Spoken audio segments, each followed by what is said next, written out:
My Fitbit is tracking my steps when I'm supposed to be asleep. Let me start out by saying that I'm not an expert when it comes to new technology. It took my daughter 3 times to explain how Snapchat works, and I'm pretty sure I still don't get it.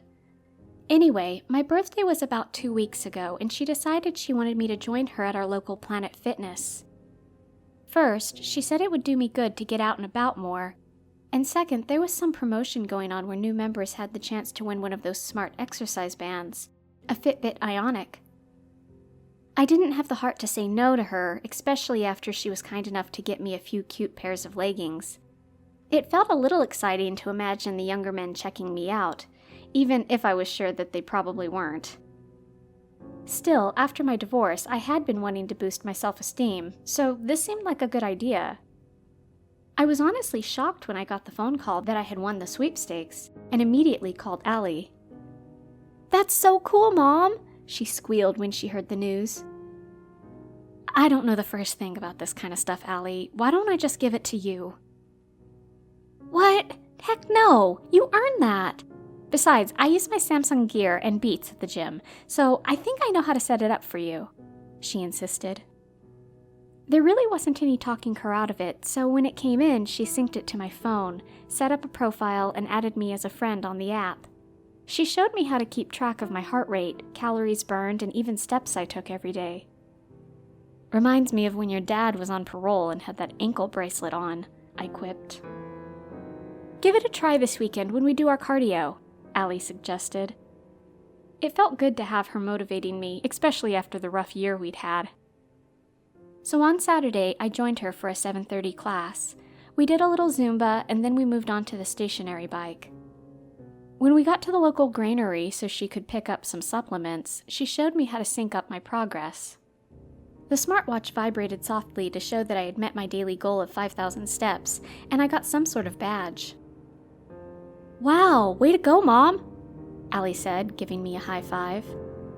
I smiled as we got back to the car and was about to take off my watch when she told me I didn't need to.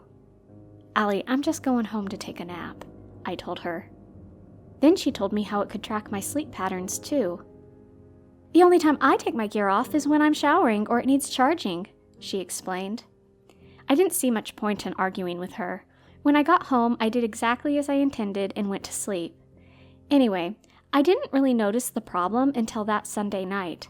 I wore the Fitbit to bed that night and woke up the next morning feeling especially tired. I had made it a habit of writing down the steps I was taking at the end of the day to see what my routine was. On Sunday, I had finished the day at 7,690 steps, but when I woke up the next morning, I noticed it registered them as 10,290 steps. That was like an extra 3,000 steps I didn't remember taking. I asked Allie about the discrepancy, but she shrugged it off. "You might have forgotten to sync it a second time," she suggested. The next day, though, about the same thing happened. When I went to bed, it was 8,103 steps, and when I woke up, it said 13,040 steps. That didn't make sense. Back when I was married, my husband and I both tended to take sleeping pills. I always had trouble with insomnia, and he tended to snore. Every once in a blue moon, we would sleepwalk.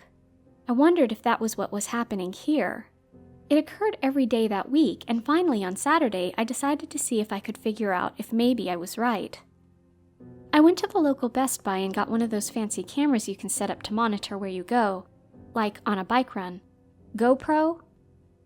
Anyway, I bought it even though Allie said it was probably just a glitch. I insisted she help set that up so I could watch the footage when it happened again. I strapped it to my arm to see where my sleepwalking was taking me, and then settled in for bed. I woke up this morning to check my steps. Sure enough, there were about 4,000 steps that I had apparently taken to some location in the middle of the night. I unstrapped the GoPro, and Allie came over to help me stream the footage to the television. We sat down to watch it once it was successfully connected, and my daughter looked toward the old photos of me with her father. "Why do you still have this anyway?" she asked as we both waited to see what I would do in the middle of the night. But as we kept watching the video, I was beginning to get bored after about half an hour, and grabbed the remote to fast forward. The rest of the video was the same. "Okay, that's weird," I commented to my daughter. I'm telling you, it's a glitch, she said. I wasn't so convinced. After she left, I got out a map and looked at the number of steps it said I took every night. Usually it averages out to about 3,000 or so. I wanted to figure out what this all meant, so I calculated out the distance that it would be and got about 2.5 miles, give or take. Using that old circumference formula, I circled the area that surrounded my house and frowned, realizing that there was only one place it could be taking me. I grabbed my coat and ran down the stairs to my car, driving through the neighborhood to where the railroad tracks joined with the country highways. Then I made a quick left and arrived at my destination.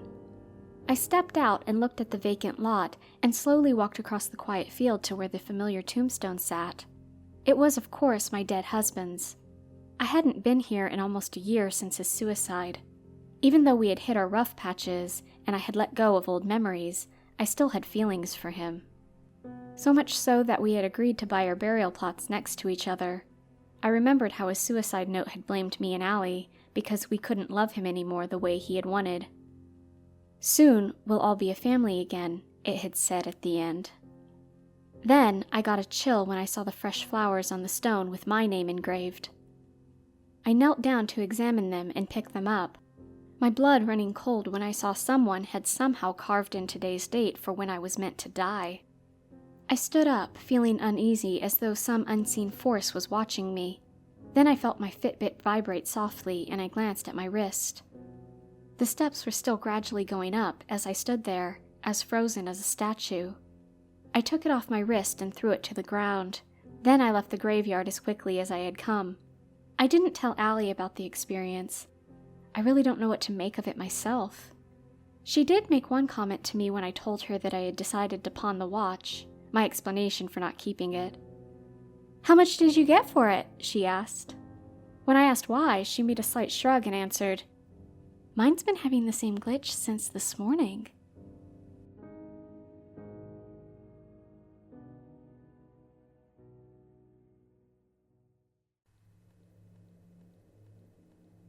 I saw strange markings on the birch trees. Have you ever seen a bunny in the clouds, or a face on the moon, or a creepy grin in that dried up splatter of tomato sauce on the kitchen floor? That's pareidolia. Our brain sees faces in random patterns. Call it evolution, insanity, or whatever you like, but it's an instinct ingrained in all of us, from the very day we're born. And that's exactly what happened when I found myself staring at a birch tree, waiting for Jake to finish up his lunch. "Jake, look!" I said, pointing to one of the black marks on the white trunk. "Doesn't that look just like an eye?" "Not really." "What? It's totally an eye. There's the pupil and the eyelid." "Looks like more of a bird to me," he said, through a mouthful of tuna. "Or a bat. The wings, the round little body. Those points could even be fangs," he grinned. "Maybe it's a vampire bat." I rolled my eyes. "It's totally not a vampire bat." See, that's the thing about pareidolia. Everyone sees something different. It's like a Rorschach test. While you see a cute kitty on your morning toast, your boyfriend sees the perfect likeness of Alice Cooper. "I'm done," Jake said, crunching up the paper bag and throwing it into his backpack. "Let's go." We continued to hike up the hill. The birch trees surrounded us, the pale trunks contrasting sharply with the yellow leaves of autumn, and the black eyes etched into the bark seemed to multiply the deeper into the forest we got. "Shouldn't we be heading back?" I asked as I applied more bug spray. "It's nearly 4. The sun's going to set soon." Come on. Don't be a party pooper. Just a little further." He took out the pamphlet and fluttered it in my face. "I want to see this kick-ass waterfall." But it took at least 30 minutes for us to find the waterfall, and when we did, we were both disappointed. The recent dry spell had reduced it to little more than a trickle.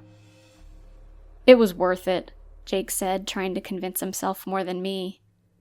"Totally worth it. It's beautiful, isn't it, Blair?" "Really beautiful," I replied, rolling my eyes behind his back. After a tedious 5 minutes of taking photos, we finally turned around. My legs ached and I scratched wildly at a bump on my arm, but at least we'd be back soon. As we stumbled down the hill, the eyes seemed to watch our every move. "Whoa, wait a second," he said, stopping dead on the trail.